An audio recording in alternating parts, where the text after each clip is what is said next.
Good morning. Determiners में हम आज पहला टॉपिक लेंगे अपना।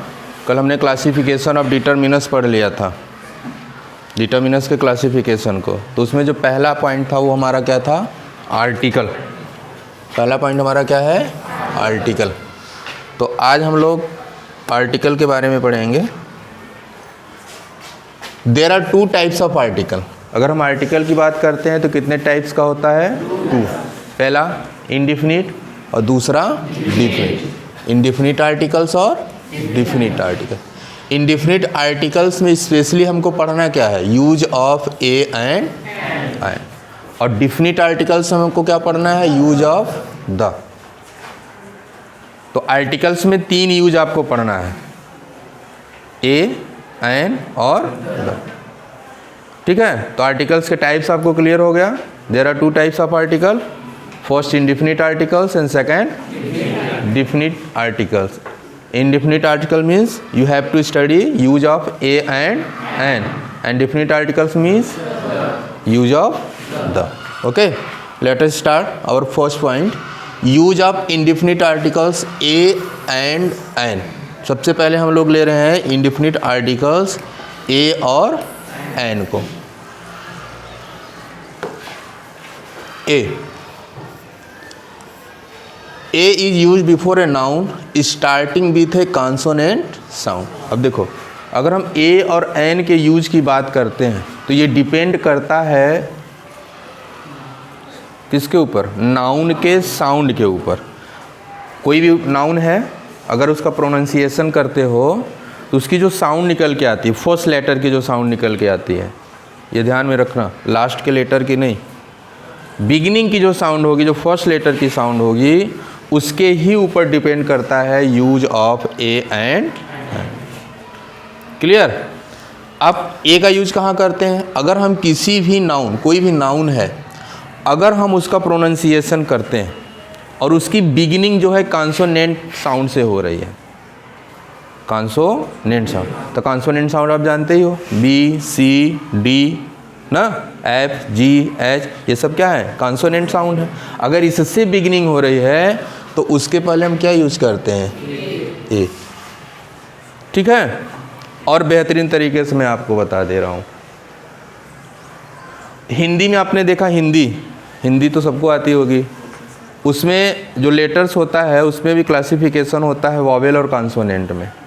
तो हिंदी के भी कॉन्सोनेंट होते हैं, अ से लेकर औ तक, अ, आ, ई, उ, ए, ऐ, ओ, औ तक।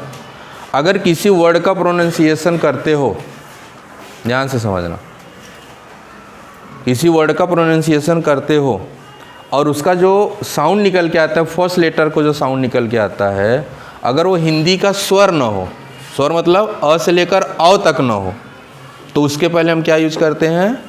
ए का यूज करते हैं।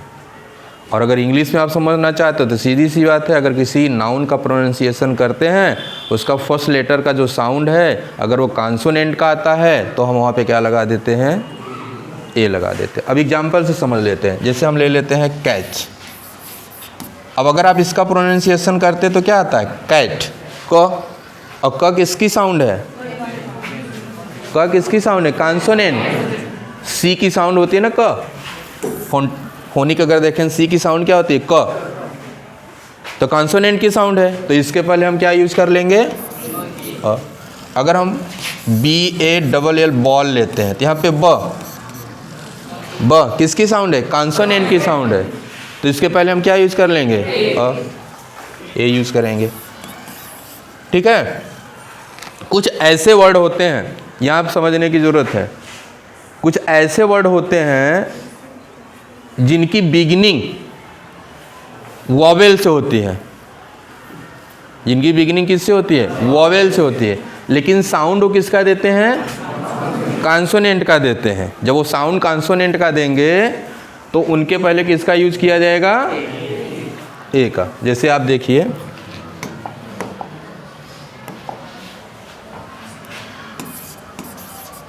यूनियन।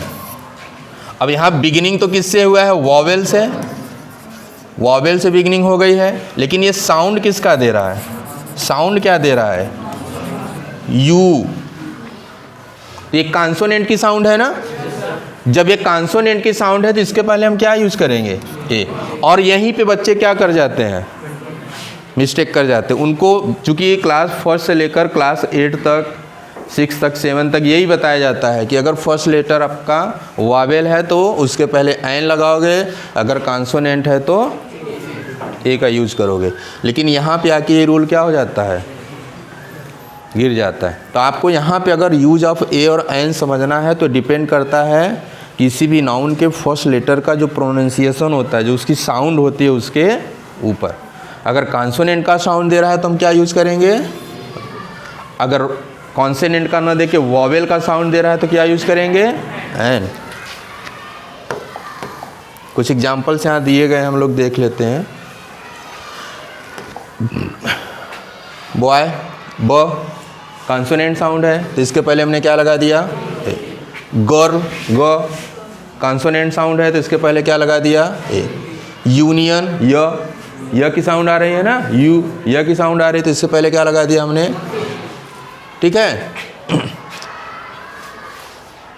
ये सब कॉन्सोनेंट साउंड है इसलिए इसके पहले हमने क्या यूज कर लिया, आपका ए यूज कर लिया। आगे देखते हैं an. An is use before a noun beginning with a vowel sound. अब ऐसा नाउन जिसका फर्स्ट लेटर का प्रोनाउंसिएशन करने पर वॉवेल साउंड आता हो, वॉवेल साउंड आना चाहिए, वॉवेल हो चाहे ना उससे मतलब नहीं है, साउंड अगर वॉवेल का निकल के आ रहा है तो उसके पहले हम क्या यूज़ करेंगे, एन का यूज़ करेंगे। अब यहाँ पे एग्जाम्पल देख लेते हैं, जैसे एग। अगर हम एग की बात करें, ए किसकी साउंड है, वो कॉन्सोनेंट वॉवेल साउंड है, ए, ठीक है। एनवेलप, ए वॉवेल साउंड आ रहा है कि नहीं। ऑर्डर, ओ वॉवेल साउंड आ रहा है कि नहीं। अब यहाँ पे देखो एक वर्ड ये दिया गया है, हम लोग गलती कर जाते हैं, बहुत लोग इसका प्रोनाउंसिएशन क्या करते हैं, हावर। ये गलत है, हावर नहीं होता, यह चीज़ में क्या है, साइलेंट है। यहाँ पे क्या होगा, आवर, क्या है, आवर। अब वॉवेल साउंड हमको मिल गया तो इसके पहले क्या लगेगा, एन। ऐसे हमारा क्या होता है,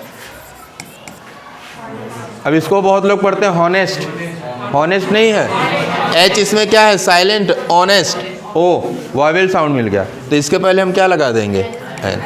तो आपको यूज ऑफ ए और एन में सिर्फ और सिर्फ दो चीज़ों को माइंड में रखना है। अगर हमको वॉवेल साउंड मिल रहा है, और वॉवेल साउंड किसका, किसी भी नाउन की जब बिगिनिंग करोगे, बिगिनिंग में हमको वॉवेल साउंड मिलना चाहिए, लास्ट में वॉवेल साउंड से मतलब है नहीं। बिगिनिंग में अगर आपको वॉवेल साउंड मिल रहा है तो आप एन लगा दोगे। अगर किसी भी नाउन के प्रोनाउंसिएशन में अगर उसकी बिगिनिंग करे तो बिगिनिंग में अगर कॉन्सोनेंट की साउंड मिल रहा है तो हम वहाँ पे क्या लगा देंगे, ए यूज़ कर लेंगे।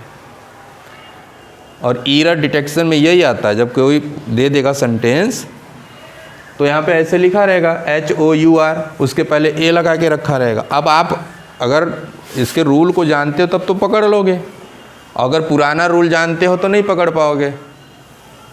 आप तो यही ढूंढोगे ना कि पहला लेटर क्या होना चाहिए, वॉवेल, लेकिन रूल्स अलग अलग हैं, इसलिए आपको ये रूल्स क्या करना है, समझना है। आगे हम लोग देखते हैं use of definite articles the. ये बहुत ही मोस्ट इम्पॉर्टेंट है और बच्चों को बड़ा कॉम्प्लिकेटेड भी लगता है ये, इसलिए कॉम्प्लिकेटेड लगता है ना। जैसे ए और एन का यूज़ क्या है, सिर्फ साउंड पे डिपेंड करता है, लेकिन इसका यूज़ क्या है, लंबा चौड़ा यूज है, सिंटेक्स है, पूरा लंबा चौड़ा यूज। तो इसको अपने माइंड में रखना पड़ेगा, एक एक पॉइंट को। जब तक आप एक एक पॉइंट को माइंड में नहीं रखेंगे तब तक आप द का सही यूज नहीं कर पाएंगे। तो चलते हैं हम लोग। The is called definite articles. The हमारा है क्या, ये डिफिनिट आर्टिकल्स है, मैंने बिगिनिंग में ही आपको बता दिया। And it can be use before singular, और द का यूज हम सिंगुलर के साथ भी कर सकते हैं as well as plural nouns. तो चाहे सिंगुलर नाउन हो चाहे प्लूरल नाउन हो, दोनों के साथ हम किसका यूज कर सकते हैं, द का यूज कर सकते हैं। इन द फॉलोइंग सिचुएशन, अब नीचे सिचुएशन दिया है, इस सिचुएशन को आपको माइंड में रखना है। और किसी भी सेंटेंस में अगर ऐसे सिचुएशन हमको मिलते हैं तो जो नाउन है उसके पहले हम क्या यूज करेंगे, द यूज करेंगे। तो कौन कौन से सिचुएशन है उसको हम लोग देख लेते हैं। पहला सिचुएशन है बिफोर नाउन्स इंट्रोड्यूस्ड अर्लियर, मतलब ऐसा नाउन जिसका परिचय पहले हो गया हो और दोबारा वो यूज किया जा रहा हो, तो उसके पहले हम क्या लगा देंगे, द। अब यहाँ पे एग्जाम्पल देखो, यहाँ पे लिया गया आई सा ए लायन, ये हमारा क्या है, ए नाउन है, ये क्या है, नाउन। आगे जब बढ़ते हैं द लायन, ये भी हमारा क्या है, नाउन। तो अब यहाँ पे द क्यों लगाया गया, क्योंकि ऑलरेडी इस नाउन का एक बार हमको यहाँ पे इंट्रो मिल गया है, एक बार हमको यहाँ पे परिचय मिल गया। तो अगर किसी नाउन का इंट्रो पहले हो चुका है और वो दोबारा यूज किया जा रहा है तो उससे पहले हम डिफिनिट आर्टिकल्स द का यूज करेंगे। इसको माइंड में रख लो। क्या है इसमें, कुछ तो नहीं है। पहले अगर वो नाउन मिल गया, उसी नाउन का दोबारा यूज किया जा रहा है तो उसके पहले द। एकदम इजी है, clear.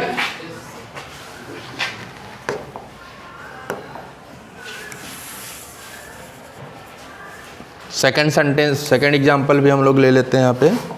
We heard a noise, हमने क्या सुना, नॉइस, ये हमारा क्या है, नाउन। एक बार हमको नाउन का परिचय मिल गया उसी सेंटेंस में, फिर जब अगला सेंटेंस की बिगनिंग करते हैं तो वही नाउन दोबारा मुझे मिल रहा है। नाउन का यहाँ पे रिपीटेशन हो जा रहा है, दोबारा वही नाउन मिल गया ना। एक बार उस नाउन से तो हम परिचित हो चुके थे, दोबारा वही नाउन मिल रहा है। तो हमारा रूल क्या कहता है कि अगर हम पहले उस नाउन से परिचित हैं और दोबारा उसी नाउन का यूज किया जा रहा है तो उसके पहले हम क्या लगा देंगे, डिफिनिट आर्टिकल्स द का यूज करेंगे। और सेंटेंस आता कैसे है, सेंटेंस ऐसे ही आएगा, आई सा अ लायन, ठीक है,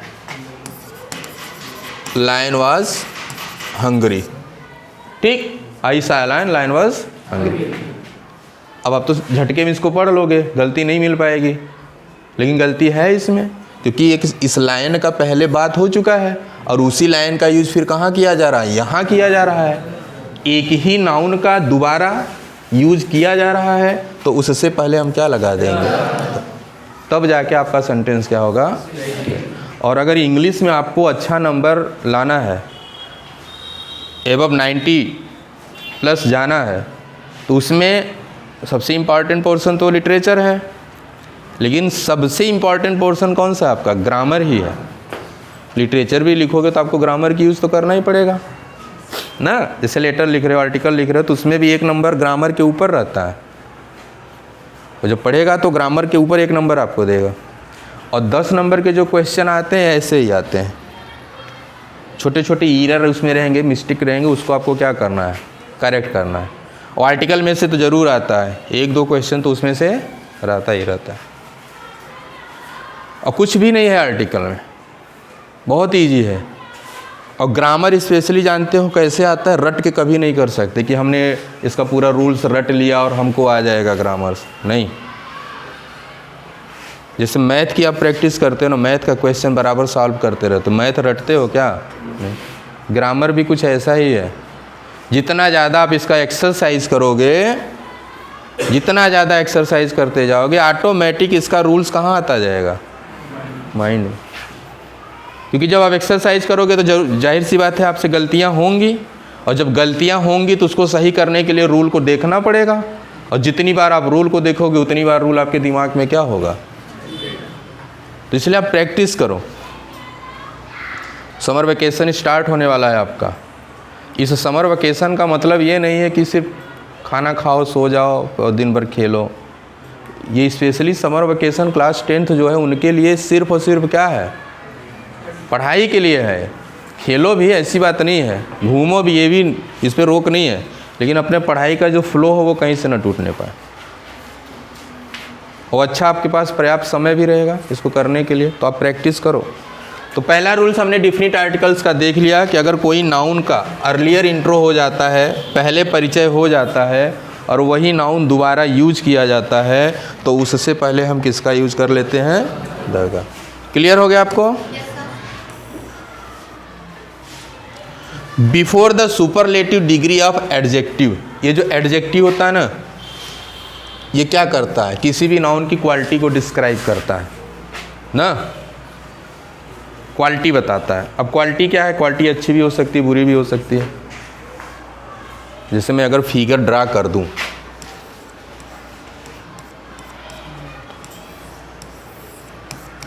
तो आप इस फिगर को ही देख के बता दोगे उसकी क्वालिटी क्या है। एक मेरे जैसा, एक तुम्हारे जैसा ना, एक मोटा और एक पतला, तो क्वालिटी अच्छी भी होती है और बुरी। तो नाउन के बारे में जो कुछ डिस्क्राइब करता है अगर कोई वर्ड, तो वो आपका एडजेक्टिव हो जाता है। और जो एडजेक्टिव होती है इसकी 3 डिग्रियां होती हैं, मतलब क्वालिटी भी कैसी होगी, 3 कैटेगरी में बढ़ती हैं। जैसे हम कहते हैं गुड, अच्छा, अब उससे भी तो कोई अच्छा होगा, बेटर। गुड कहाँ, पॉजिटिव डिग्री हो गई, उससे भी तो कोई अच्छा होगा ही, धरती वीरों से तो खाली है नहीं। बेटर, लेकिन कोई ऐसा भी होगा कि फिर उससे कोई अच्छा नहीं होगा। द बेस्ट, बेस्ट कह दिया तो मतलब अब उससे अच्छा कोई नहीं। तो जितनी भी एडजेक्टिव होती है उनकी 3 डिग्री होती है, पॉजिटिव, कंपैरेटिव और सुपरलेटिव। पॉजिटिव बिगिनिंग है, कंपैरेटिव क्या है, कंपेयर किया जाता है, तुलना, 2 लोगों में किसी भी क्वालिटी का तुलना किया जाएगा। राम श्याम से अच्छा है, तो राम और श्याम की तुलना की जा रही है, क्वालिटी क्या है, अच्छा, Ram is better than Shyam. लेकिन हम कहते हैं Ram is the best, Ram is the best. अब मतलब क्या हो गया कि राम से अच्छा कोई नहीं है, राम से अच्छा कोई नहीं है, इसलिए राम जी अयोध्या में आ गए हैं। अब यहाँ पे देख लेते हैं, before the superlative degree of adjective, अगर कोई एडजेक्टिव है और अगर सुपरलेटिव डिग्री में है तो उससे पहले हम क्या करते हैं, द का। अब यहाँ पे देखो, Amit is the best singer, the best singer. अब यहाँ पे देखो बेस्ट हमारा क्या है, ये एडजेक्टिव है,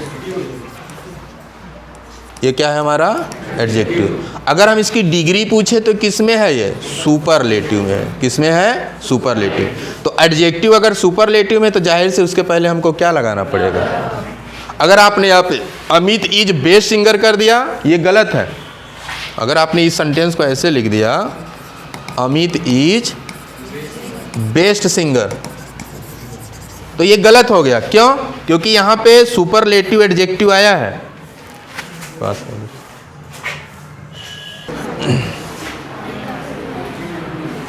ठीक है, तो यहाँ पे हमको क्या मिल गया, सुपरलेटिव डिग्री। आप यही माइंड में रखना, एडजेक्टिव अगर सुपरलेटिव डिग्री में है तो उससे पहले हमको डेफिनिट आर्टिकल द का यूज करना पड़ेगा। लेकिन यहाँ पे एक्सेप्शन भी है, अपवाद भी है। वो क्या है वो देख लेते हैं। ई पॉसेसिव एडजेक्टिव, ये my, his, hers, theirs, your, our, ये सब हमारे क्या हैं, ठीक है। ये अगर have been use before superlative degree, अगर ये सुपरलेटिव डिग्री के पहले यूज कर लिया गया है तब हमको डेफिनिट आर्टिकल्स द का यूज नहीं करना, ये माइंड में रखना। अब जैसे देखो, Amit is my best friend, हो ही नहीं सकता, डिफॉल्टर कैसे हो सकता है। Amit is my best friend, Amit मेरा बेस्ट फ्रेंड। अब आप कहोगे सर ने तो बताया था कि यहाँ पे एडजेक्टिव की सुपरलेटिव डिग्री आ गई है।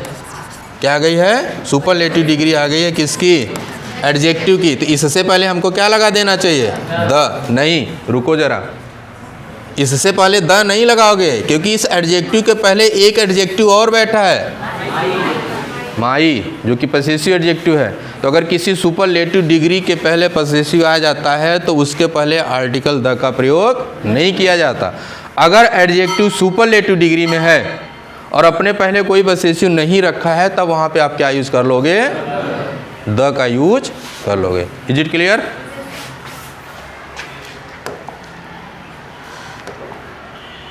यहाँ पर भी कुछ एग्जाम्पल्स दिए हैं।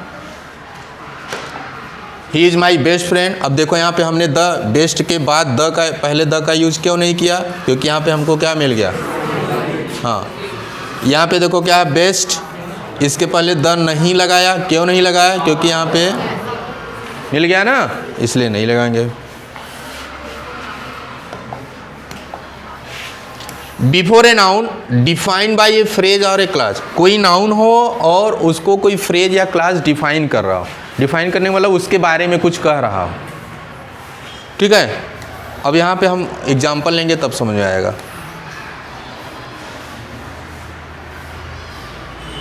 ये देखो यहाँ पे है the girl in the blue skirt is my sister. The blue skirt, in the blue skirt, ये क्या है आपका? एक फ्रेज है। नीली स्कर्ट वाली लड़की, तो नीली स्कर्ट वाली किसके लिए कहा जा रहा है? तो ये जो आपका फ्रेज है ये क्या कर रहा है? इस नाउन को डिफाइन कर रहा है ना, इस नाउन के बारे में कुछ कह रहा है ना। अगर आपको ऐसा कोई भी सेंटेंस मिल जाए जिसमें नाउन को डिफाइन कौन कर रहा हो, नाउन को डिफाइन कौन कर रहा हो? हाँ, कोई फ्रेज या कोई क्लास। अगर किसी नाउन को कोई फ्रेज या कोई क्लास डिफाइन करता है तो उस नाउन के पहले हम क्या यूज कर लेंगे? थोड़ा कॉम्प्लिकेटेड है, लेकिन एक दो बार अगर आप इसको पढ़ोगे ना तो आपको क्लियर हो जाएगा। अब यहाँ पे देखो, इन द ब्लू स्कर्ट मतलब नीली स्कर्ट वाली, नीली स्कर्ट वाली, इसके आगे तो नाउन आएगा ही आएगा, और वो नाउन क्या है हमारा? तब इसके पहले हम क्या लगा देंगे? द। क्लियर हो गया आपको? सेकेंड एग्जाम्पल लेना, the man with a little nose, with a little nose, छोटका नकुरा वाला। कौन? मैन। तो ये जब विथ ए लिटिल नोज जो है किसको डिफाइन कर रहा है? मैन को। तो इसके पहले हम क्या लगा देंगे? द। और भी है, the car made in our factory, हमारे फैक्ट्री में बनने वाली। तो ये मेड इन आवर फैक्ट्री किसको डिफाइन कर रहा है? तो इसके पहले क्या लगा देंगे? On the table belong to the library, ठीक है, ये किसको डिफाइन कर रहा है? तो इसके पहले क्या लगा देंगे? Is it clear? Okay, tomorrow we will continue.